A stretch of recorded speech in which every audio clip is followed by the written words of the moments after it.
Some women cry after betrayal. I prefer to redecorate. My name is Maya Thornton, and the day my marriage died, I didn't shed a single tear. Not because I didn't love him, not because it didn't hurt, but because somewhere between the lies and the late-night texts he thought I couldn't see, I made a decision that would change everything. I decided that if Derek wanted space, he was going to get more than he bargained for, and by the time he realized what he'd lost, it would be too late to get it back. But I'm getting ahead of myself. Let me take you back to where it all began, to the moment the ground shifted beneath my feet, and the life I'd built started crumbling like a house of cards in a windstorm. It was a Tuesday.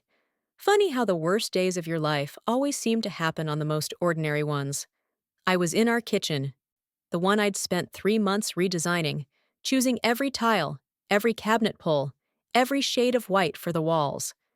The afternoon light was streaming through the bay windows, just the way I'd imagined when we bought this place 7 years ago. Derek walked in with that look on his face, the one I'd been pretending not to notice for months. Distant, guilty, like a man preparing to deliver bad news he'd been rehearsing in his head. "We need to talk," he said, and those 4 words landed like a death sentence. I set down the coffee I'd been making, his coffee, the way he liked it, 2 sugars, no cream, and I turned to face him. My heart was already racing, but I kept my face perfectly calm. That's something I learned early in our marriage. Never let them see you panic. Derek had always admired my composure. He had no idea it was about to become his worst nightmare. "I need space," he said, not meeting my eyes, looking instead at a spot just over my shoulder, like a coward addressing a firing squad. "It's not you, it's just everything. Work has been intense, and I feel like I can't breathe, and I need time to figure things out." The words came out rehearsed, smooth, like dialogue from a bad movie. I'd heard this speech before, not from him, but from friends' husbands, from cautionary tales whispered over wine glasses. I knew what came next. I thought I was prepared. "How much time?" I asked, my voice steady as a surgeon's hand. And he shrugged, still not looking at me, still playing the part of the tortured husband who just needs to find himself. "I don't know, a few weeks, maybe a month." I was thinking I could stay at a hotel or maybe crash with Mark for a while. But here's the thing about liars. They always give themselves away in the details. Mark was in Seattle for a 6-month project. I knew because his wife Jennifer had complained about it at dinner 2 weeks ago, the same dinner where Derek had been glued to his phone, smiling at messages he wouldn't show me. "Sure," I said, and the relief that flooded his face made my stomach turn. "Take all the time you need."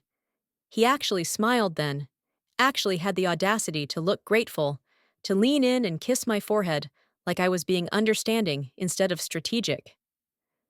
"You're amazing, Maya. This is why I married you. You always get it." And then he left, walked right out of our kitchen, out of our house, out of our marriage, thinking I was going to wait patiently for him to come back when he was done playing whatever game he'd started. But I wasn't going to wait. I was going to move. The moment his car pulled out of the driveway, I did something I'm not proud of, but I'm not sorry for either. I opened his iPad, the one he'd left charging on the counter in his rush to escape. He'd always been careless with his passwords, always assumed I'd never look. Men like Derek never imagined their wives would break the unspoken rule of privacy because we'd taught them to trust us. We'd made ourselves trustworthy, predictable, safe. What I found in those messages made my blood run cold and my resolve turn to steel. Her name was Sienna, 28 years old, works in his office. Their texts went back 4 months, and they weren't just flirty, they were explicit. Plans. Promises. Things he'd never said to me, not even in the beginning when we were new and drunk on each other. But what cut deepest wasn't the sex talk, or the heart emojis, or even the photos she'd sent. It was the way he talked about me. "She won't even notice I'm gone. She's so wrapped up in that house, in playing the perfect wife. I need someone who actually sees me." I read those words 3 times, each one carving deeper, and then I felt something shift inside me. The hurt crystallized into something harder, something useful. I called Jenna first, my best friend since college, the one who'd warned me about Derek's wandering eye at our wedding reception, the one I'd defended him to 1,000 times. He said he needs space, I told her, my voice finally cracking, the dam breaking now that I was safe to fall apart. Jay, he's been cheating, for months, with someone from his office. The silence on the other end lasted 3 heartbeats, and then Jenna's voice came back sharp and clear. Listen to me very carefully, Maya. Do not confront him. Do not send a dramatic text. Do not do anything until you talk to Lisa Chen. I'm texting you her number right now. She's the lawyer who handled my cousin's divorce last year. The one who got her everything. I could hear Jenna moving, probably pacing, probably already planning my defense like a general preparing for war. You call her today. You file before he does. And you take him for every damn thing he's worth, you hear me? I heard her. Oh, I heard her loud and clear.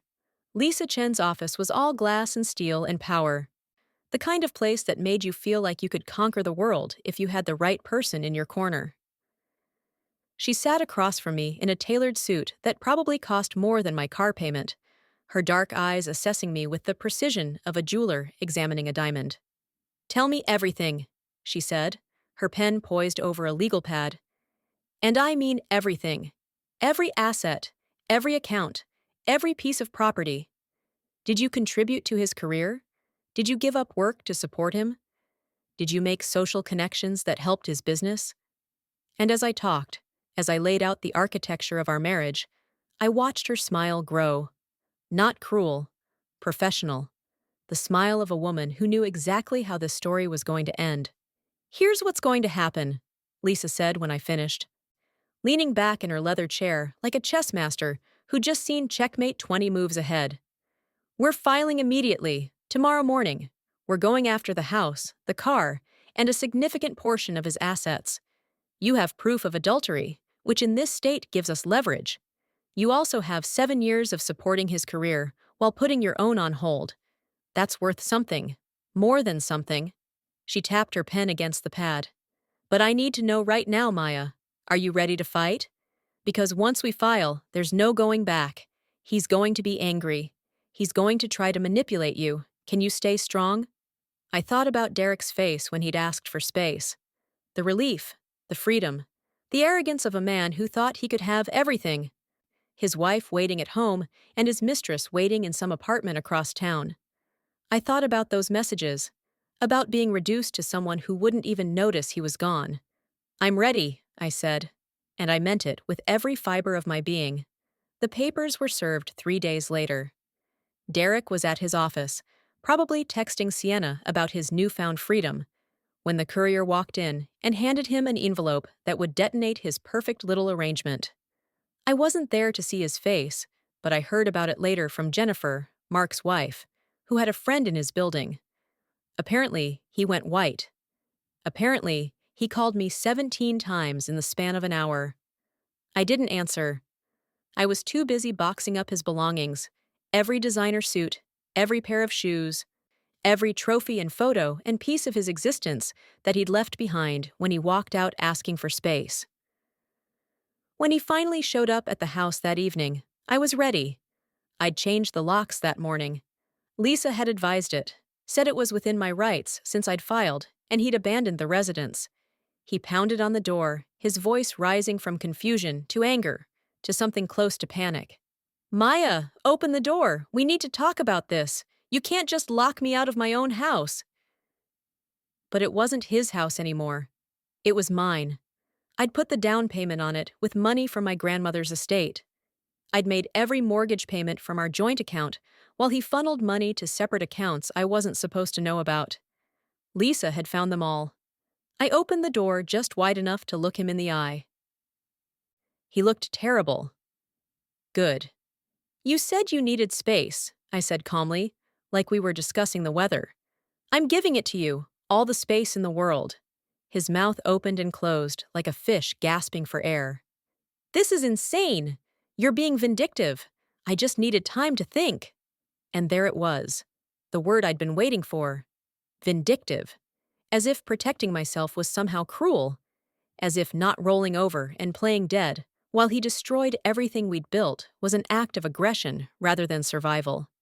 "No, Derek," I said, my voice cold enough to frost glass. "I'm being smart. For the first time in 7 years, I'm being smart instead of understanding. You want it out? You're out. But you don't get to take everything with you. You don't get to blow up our life and walk away with your hands full while I'm left with nothing but memories and empty rooms." I watched his face cycle through emotions, denial, anger, bargaining, all the stages of grief compressed into 30 seconds. "Your things are in the garage. Your lawyer can contact my lawyer. And Derek?"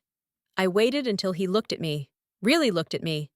"Don't come back here. There's nothing left for you." I closed the door on his protests and leaned against it, my whole body shaking, adrenaline coursing through me like electricity. I'd done it. I'd actually done it. The war had begun, and I'd fired the first shot. But here's what I didn't know then. Standing in my house, victorious and terrified, and more alone than I'd ever been. Winning the battle isn't the same as winning the war.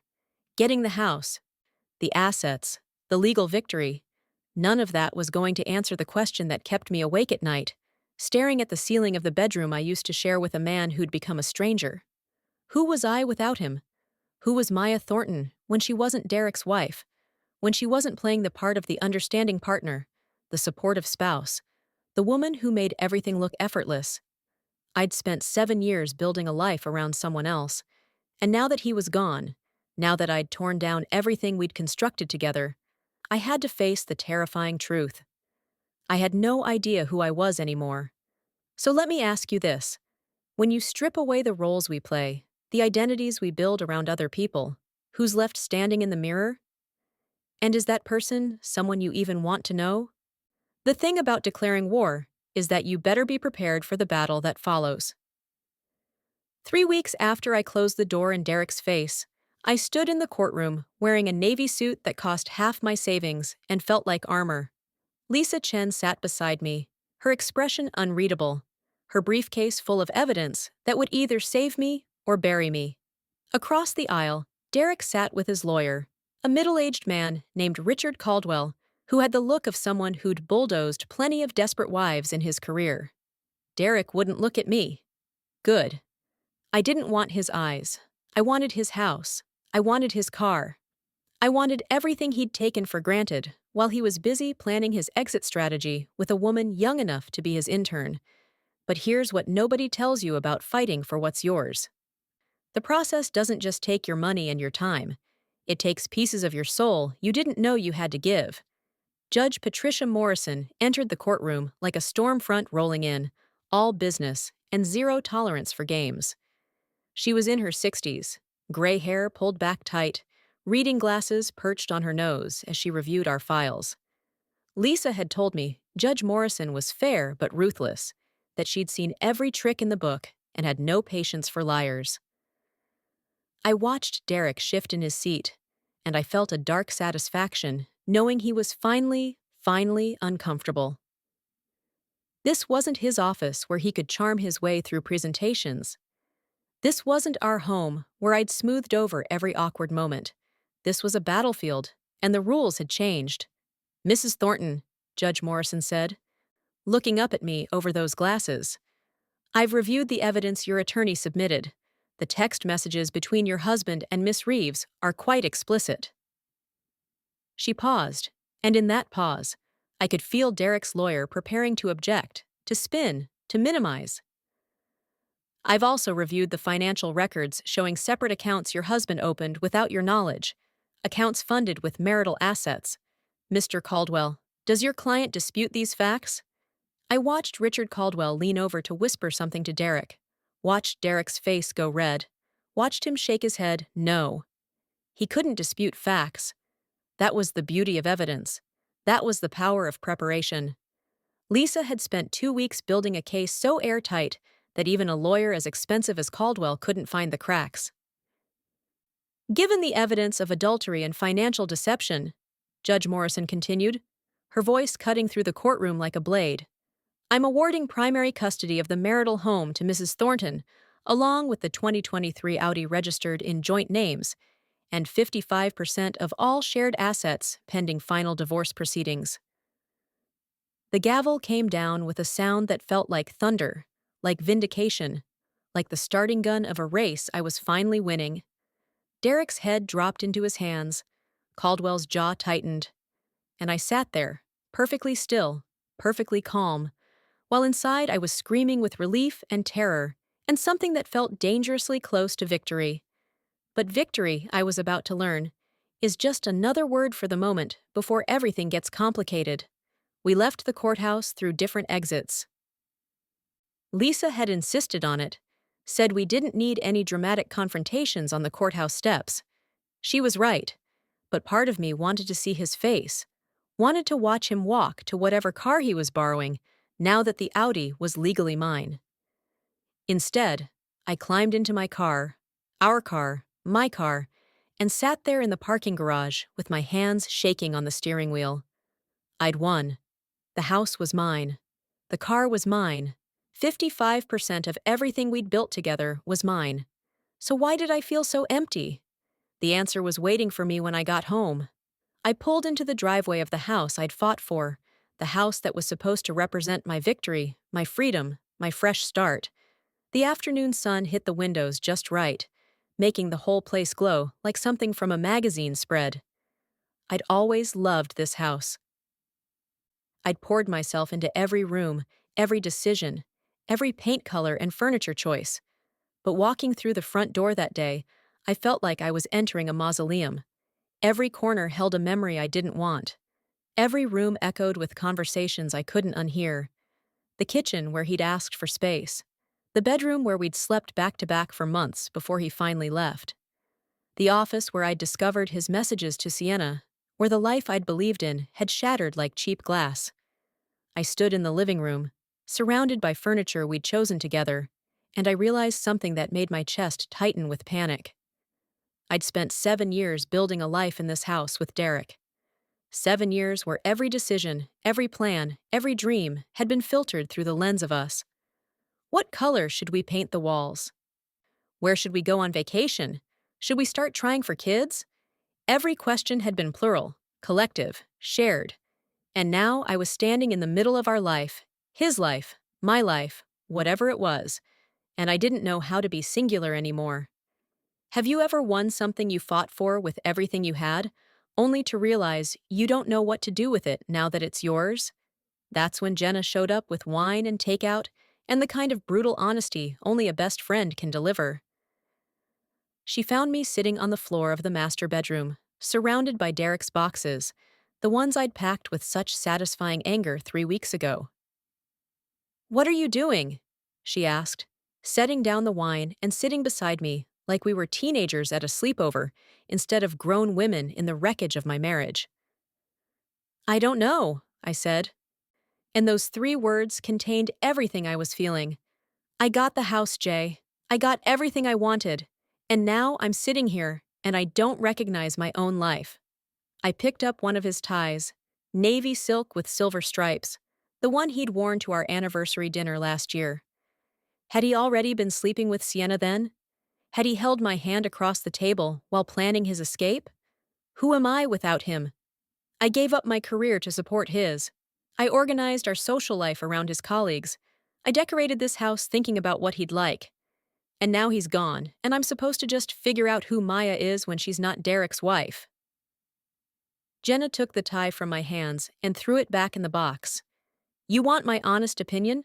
You're not supposed to figure it out overnight. You're supposed to be a mess. You're supposed to sit in this big empty house and feel lost and scared and angry. That's normal, Maya. That's grief. But here's what you're not supposed to do." She grabbed my shoulders and made me look at her. "You're not supposed to let that bastard take anything else from you. He took your trust. He took your marriage. He took 7 years of your life.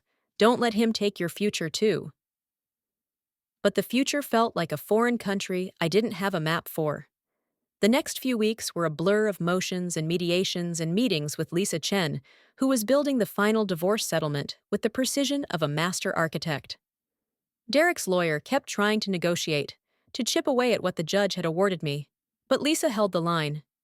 "He wants to keep the vacation property in Vermont." she told me one afternoon in her office. His lawyer's arguing it was a gift from his parents and shouldn't be considered marital property. What do the records show? I asked, and Lisa smiled that professional smile that meant she had him cornered.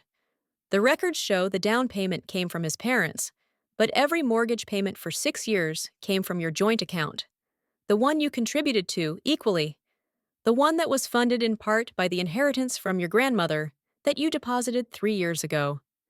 She slid a document across her desk. We can push back. We can make this very, very expensive for him. Or we can let him have the Vermont property in exchange for a larger cash settlement. Your call. I thought about the cabin in Vermont, the place we'd spent long weekends pretending our marriage was still working. I thought about the last time we'd been there, 6 months ago, when he'd been distant and distracted, and I'd convinced myself it was just work stress. Had he been with Sienna by then? Had he been texting her while I made us dinner in that tiny kitchen, while I tried to salvage something that was already dead? Let him have it, I said. I don't want any more ghosts. But ghosts, I was learning, don't need your permission to haunt you. It was around this time that the cracks in Derek's new life started showing. Jennifer, Mark's wife, became my unlikely source of intelligence, feeding me information she picked up through the office gossip network. Apparently, living with Sienna wasn't the romantic fantasy Derek had imagined. She was high maintenance in ways I'd never been, demanding expensive dinners and weekend trips and constant attention. She didn't cook. She didn't clean. She didn't understand why Derek couldn't just work less and focus more on their relationship. The irony was so thick you could choke on it.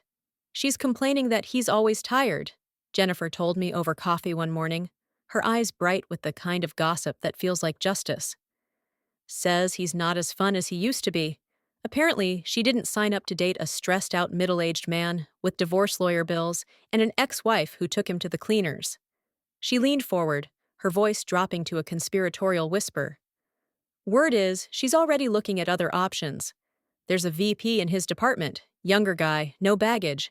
She's been awfully friendly with him lately. I should have felt satisfied. I should have felt vindicated. Instead, I felt nothing. Derek's impending heartbreak wasn't my problem anymore. His poor decisions weren't my burden to carry. But here's what nobody tells you about cutting ties with someone you loved. The absence doesn't just leave space, it leaves questions. What do you do with all the years you invested? How do you reconcile the man you married with the stranger he became? And how do you trust yourself to recognize real love again when you were so catastrophically wrong before? These questions followed me through the empty house, through sleepless nights and lonely dinners. I started redecorating, tearing down the life we'd built and creating something new. I painted the bedroom a color Derek would have hated, bold and vibrant and mine. I rearranged furniture, donated pieces that carried too many memories, bought new things that had no history attached. But cosmetic changes couldn't touch the deeper problem. I was still living in a museum of my past, still defined by what I'd lost, rather than what I could become. That's when Jenna sat me down for another intervention. You need to get out of this house, she said bluntly. You need to remember who you were before Derek. What did you love? What did you want to do before you put everything on hold to be his support system? I stared at her, genuinely stumped. I don't know. I was 25 when we met. I was going to be a marketing consultant. I had that offer from the firm in Boston, remember? But Derek's job was here, and it didn't make sense for both of us to relocate, and someone had to compromise, and I thought... I stopped, hearing how pathetic it sounded. I thought we'd figure it out later. I thought I had time. You do have time, Jenna said firmly. You're 32 years old with a settlement that's going to set you up nicely and no one to answer to but yourself. So answer this, Maya. What do you want? Not what Derek wanted. Not what you think you should want. What do you actually want? It was the same question Judge Morrison had asked in a different way. The same question Lisa Chen had implied every time we discussed settlement options. The same question the house asked me every time I walked through its empty rooms. What did I want? Who was I when I wasn't reacting to Derek, wasn't fighting against him, wasn't defined by his presence or absence, and that's when I made a decision that would change everything. Not about Derek, not about the divorce, but about me. I called Lisa Chen the next morning. "The Vermont property," I said. "I want to renegotiate, not for more money, for something else." I could hear the curiosity in her silence, the professional interest of a lawyer who'd seen everything but still loved surprises. "I want my maiden name back, legally, as part of the divorce settlement. I don't want to be Maya Thornton anymore. I want to be Maya Sullivan again, the woman I was before I became Mrs. Derek Thornton." "Done," Lisa said, and I could hear the smile in her voice. "Anything else?" "Yeah," I said, looking around the house that suddenly felt less like a prison and more like a placeholder. "Start looking into what it would take to sell this place. I think it's time for a real fresh start." Because here's what I'd finally figured out, standing in the middle of my hard-won victory. Keeping the house, keeping the car, keeping all the pieces of my old life wasn't winning. It was just expensive losing. Real winning meant letting go of everything that tied me to who I'd been and brave enough to discover who I could become. But I wasn't naive. I knew Derek. I knew his patterns, his pride, his inability to accept defeat, and I knew that men like him don't just walk away quietly when they lose. They circle back. They test boundaries. They convince themselves that the life they threw away was actually worth keeping. I just didn't know how soon he'd come knocking, or how tempted I'd be to let him back in. So let me ask you something. When someone shows you exactly who they are, exactly what they're capable of, how many times do you let them prove it before you finally believe them? And what does it say about you if you already know the answer, but you're still afraid you might choose wrong?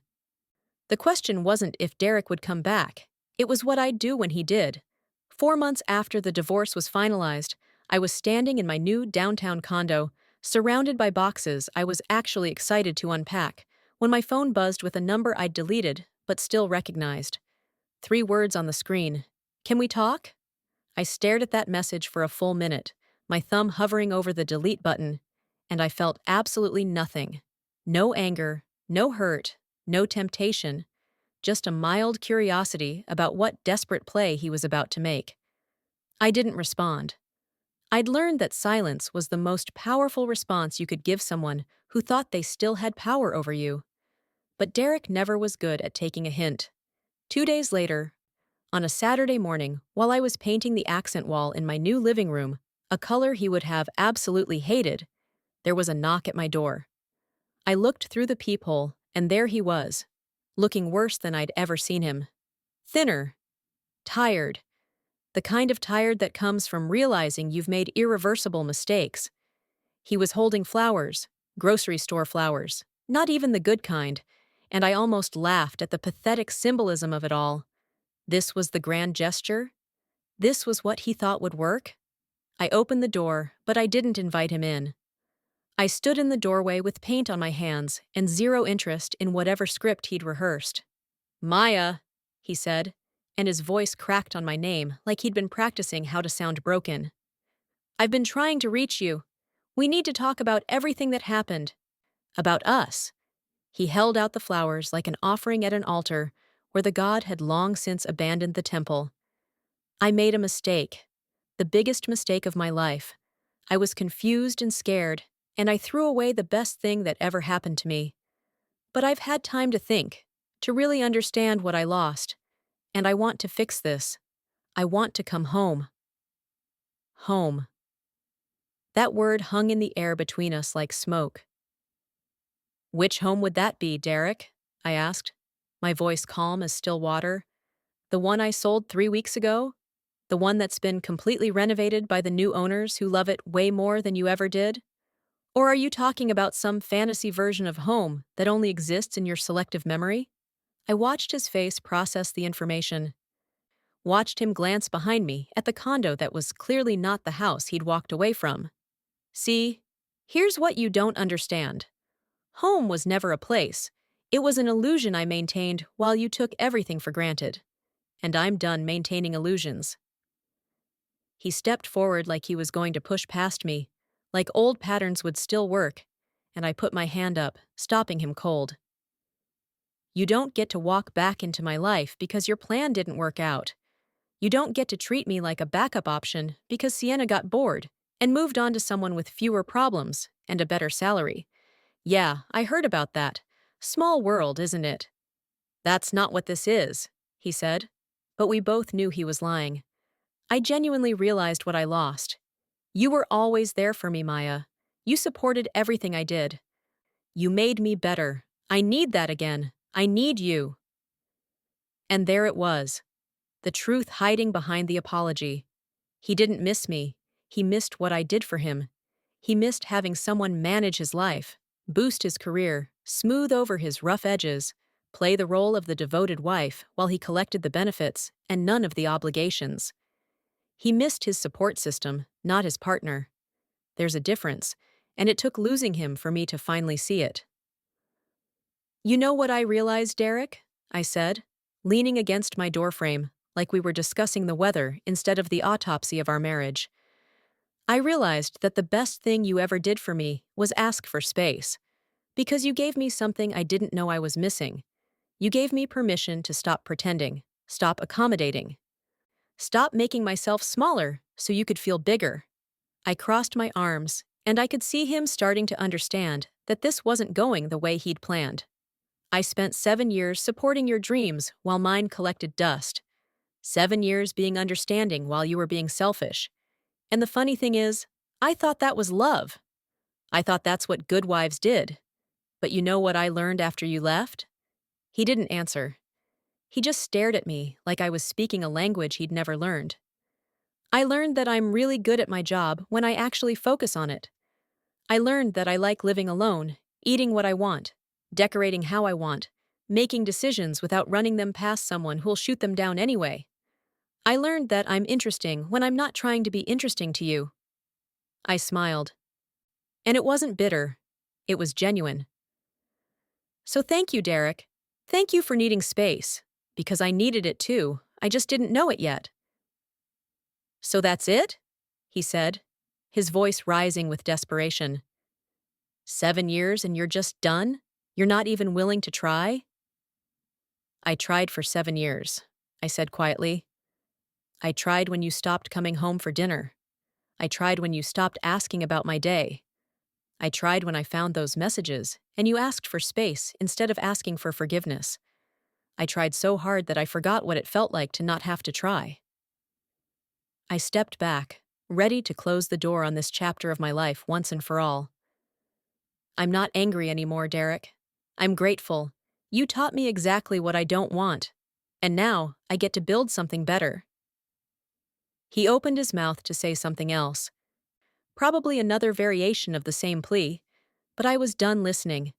I closed the door gently, not a slam of anger, but a soft click of finality, and I heard him stand there for a moment before his footsteps finally retreated down the hallway. I went back to painting my wall, and my hands were steady. 3 months after that, I ran into Jenna for coffee, and she asked the question everyone had been dancing around. Any regrets? About the divorce, the house, any of it? I thought about it. Really thought about it, stirring my coffee and watching the cream swirl into patterns. Did I regret fighting for what was mine? Did I regret choosing myself over a marriage that had been dying long before either of us admitted it? Did I regret closing the door on Derek's pathetic attempt to undo his consequences? Only one, I said finally, and Jenna raised her eyebrows, surprised. I regret not doing it sooner. I regret every month I spent trying to save something that wasn't worth saving. But everything after that? The lawyer, the fight, the house, selling it, starting over? I shook my head. No regrets at all? Because here's what I finally understood. What it took losing everything to learn. Some women do cry after betrayal. Some women burn bridges. Some women wage war. And some women, the ones who really understand the game, do something much more powerful. They rebuild, they reinvent. They walk away from the ashes and create something so much better that going back becomes unthinkable. I prefer to redecorate. Turns out you can redesign more than a house. You can redesign a life. And 6 months later, When I heard through Jennifer that Derek had moved to another city, chasing another job, probably repeating the same patterns with someone new, I felt nothing but relief that it wasn't my problem anymore. The sold sign was long gone. My new last name, Sullivan, was on everything that mattered, and I was building a consulting business that had nothing to do with supporting someone else's dreams and everything to do with fulfilling my own. Some stories end with happily ever after. This one ends with something better. Happily ever me. So here's my question for you, and I really want to know your answer. Have you ever stayed in something, a relationship, a job, a situation, because walking away felt scarier than staying miserable? What did it take for you to finally choose yourself? Drop your story in the comments, because I guarantee someone reading this needs to hear that they're not alone. That choosing yourself isn't selfish, it's survival.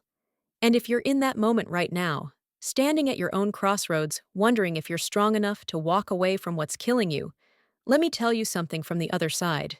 You are. You absolutely are. Hit that like button if this story resonated with you, subscribe if you want more real talk about surviving life's curveballs, and share this with someone who needs to hear that it's never too late to take back what's yours. Your space, your peace, your life. All of it. Take it back.